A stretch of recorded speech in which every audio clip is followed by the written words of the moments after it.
Eu, Simão Pedro, sou servo e apóstolo de Jesus Cristo.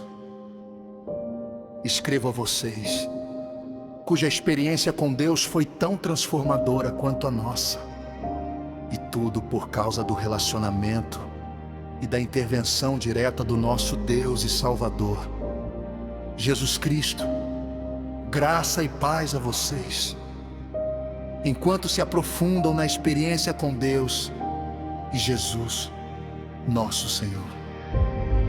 Tudo que diz respeito à vida que agrada a Deus nos foi dado milagrosamente quando tivemos permissão de conhecer pessoal e intimamente aquele que nos chamou para Deus. A melhor convocação que já receberam. Também recebemos promessas extraordinárias e transmitimos a vocês sua participação na vida de Deus, depois de terem voltado as costas para um mundo corrompido pela cobiça. Portanto, não percam tempo em edificar sobre o que receberam, preenchendo a base da fé com bom caráter, entendimento espiritual, disciplina vigilante, paciência entusiasmada, admiração reverente, amizade calorosa e amor generoso. Cada dimensão interagindo com as demais. Com essas qualidades ativas e aperfeiçoadas em sua vida, a grama não vai crescer debaixo dos seus pés. Nem um dia passará sem sua recompensa enquanto vocês amadurecem na experiência com o Senhor Jesus. Sem essas qualidades, vocês não poderão distinguir o que é certo e esquecerão que sua antiga vida pecaminosa foi totalmente cancelada. Então, amigos, confirmem o chamado de Deus a vocês, que foi escolha dele. Não abram mão disso. Façam isso agora e terão vida sobre um terreno firme, com ruas pavimentadas e o caminho aberto até o reino eterno do nosso Senhor e Salvador Jesus Cristo. Ainda que vocês conheçam toda a verdade e a pratiquem sempre, o prêmio é tão grande que não vou deixar nem por um minuto de chamar a atenção de vocês sobre o assunto. Esta é a tarefa de que fui incumbido. Mantê-los acordados sempre é o que vou fazer enquanto viver. Sei que vou morrer em breve. O Senhor deixou isso muito claro para mim. Portanto, estou particularmente desejoso de que vocês tenham anotado tudo, para que depois que eu morrer, possam recorrer ao arquivo sempre que precisarem. Vocês sabem que não estávamos delirando quando apresentamos a vocês os fatos concernentes ao retorno do Senhor Jesus Cristo com poder. Afinal, nós comparecemos à pré-estreia. Vimos com os próprios olhos Jesus resplandecente com a luz de Deus, o Pai, enquanto a voz da glória majestosa diz: esse é o meu filho, marcado pelo meu amor e a alegria da minha vida. Estávamos lá na montanha com ele e ouvimos a voz do céu. Não tínhamos nenhuma dúvida do que vimos e ouvimos. A glória de Deus, a voz de Deus, a palavra profética foi confirmada para nós. Vocês farão muito bem se não se esquecerem disso. É a única luz que vocês vão ter em tempos de escuridão, enquanto esperam o raiar do dia e o surgimento da estrela da manhã no coração. O ponto principal a ser lembrado é que nenhuma profecia das Escrituras é assunto de opinião particular. Por quê? Porque não é algo produzido no coração humano.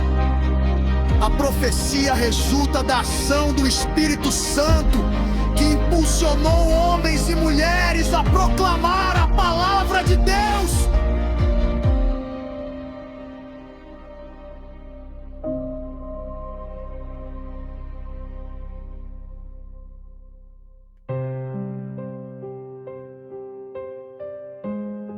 entanto, havia também profetas mentirosos entre o povo, assim como há mestres mentirosos entre vocês.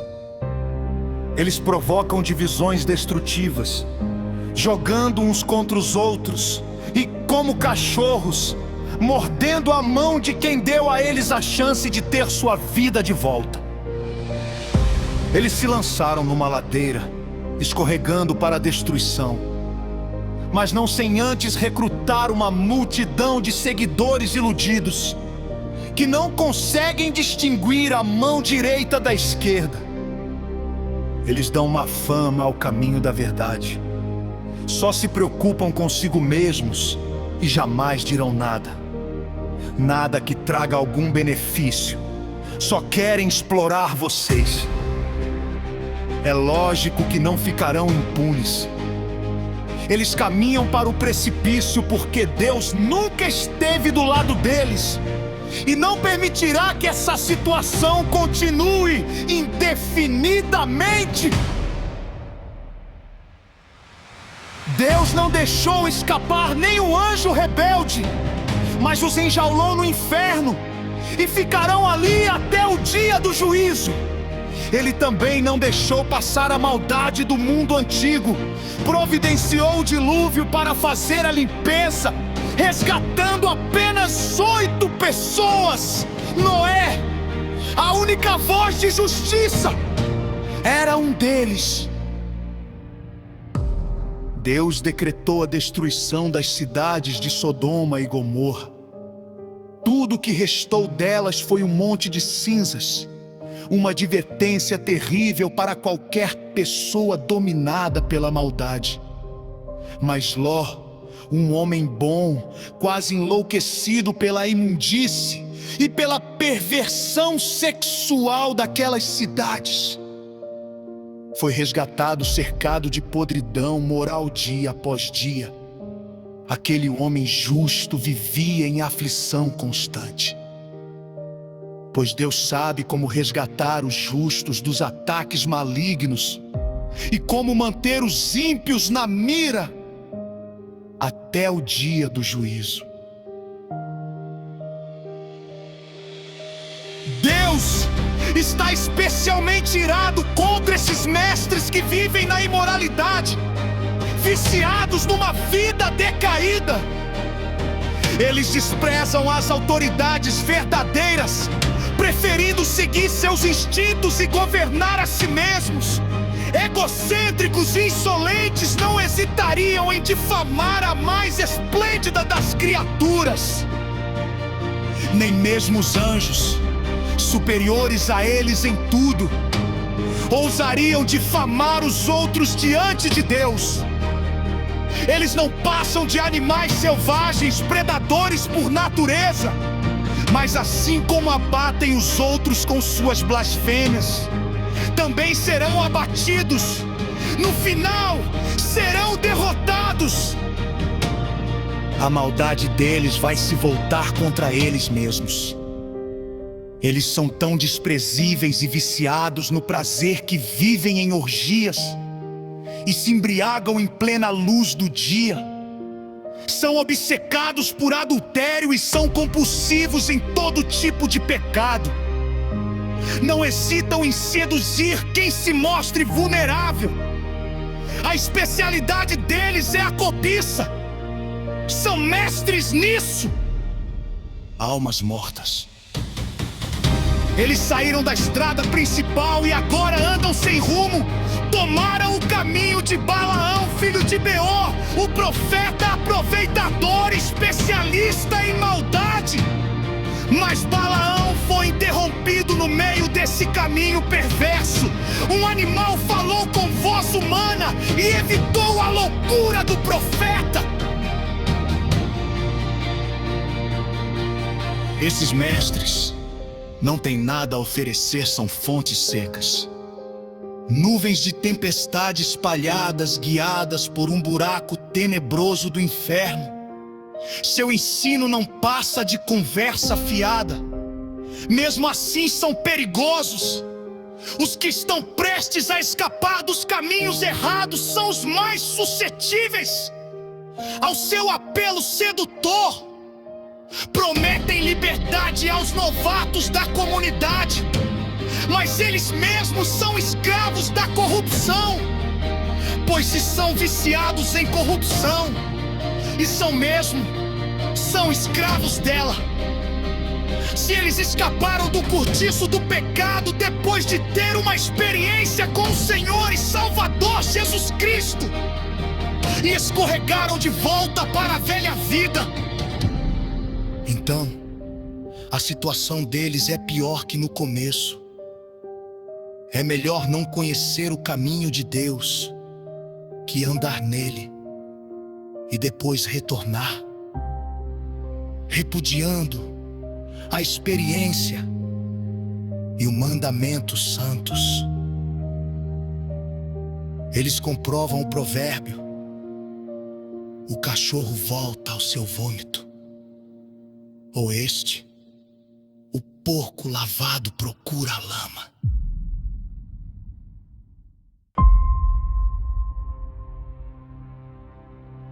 Meus prezados, essa é a segunda carta que escrevo a vocês.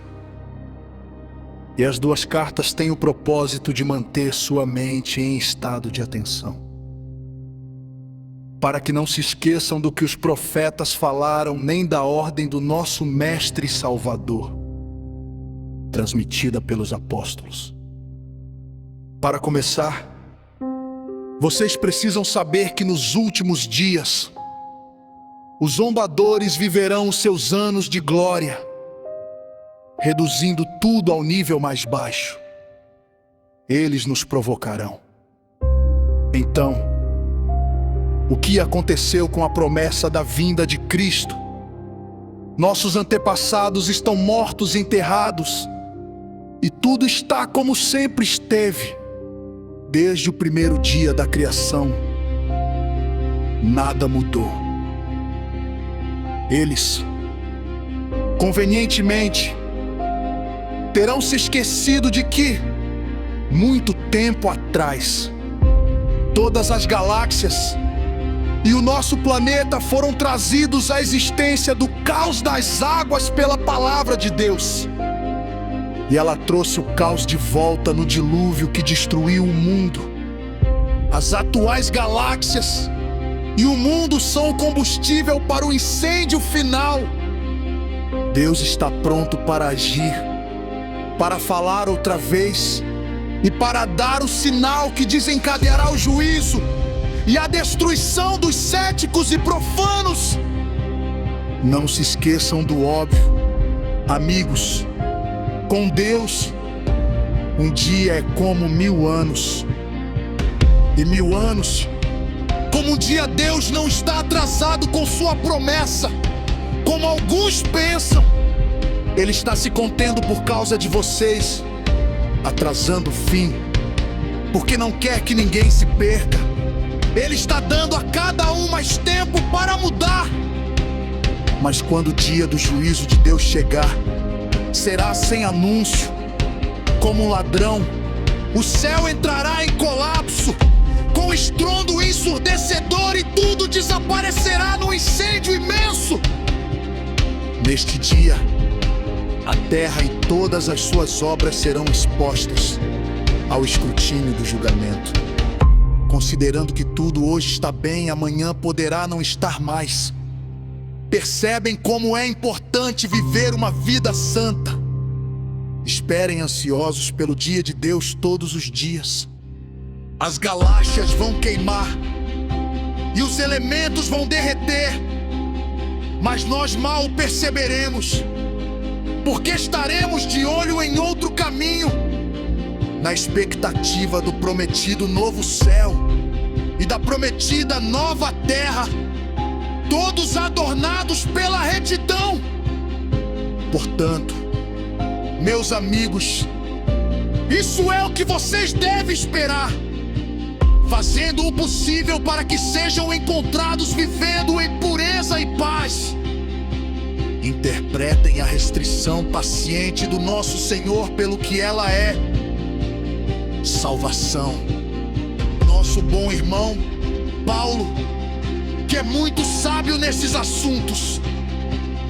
Refere-se a isso em suas cartas e escreveu a vocês essencialmente a mesma coisa. Algumas coisas que Paulo escreve são difíceis de entender. Pessoas irresponsáveis que não sabem o que dizem, distorcem seus ensinos o tempo todo. Eles fazem o mesmo com o restante das Escrituras, mas o prejuízo será deles. Quanto a vocês, amigos, estão bem advertidos. Fiquem atentos para que não caiam ou vacilem por causa desses mestres pervertidos. Cresçam na graça e no entendimento do nosso Senhor e Salvador Jesus Cristo. Glória a Ele, agora e para sempre. Amém.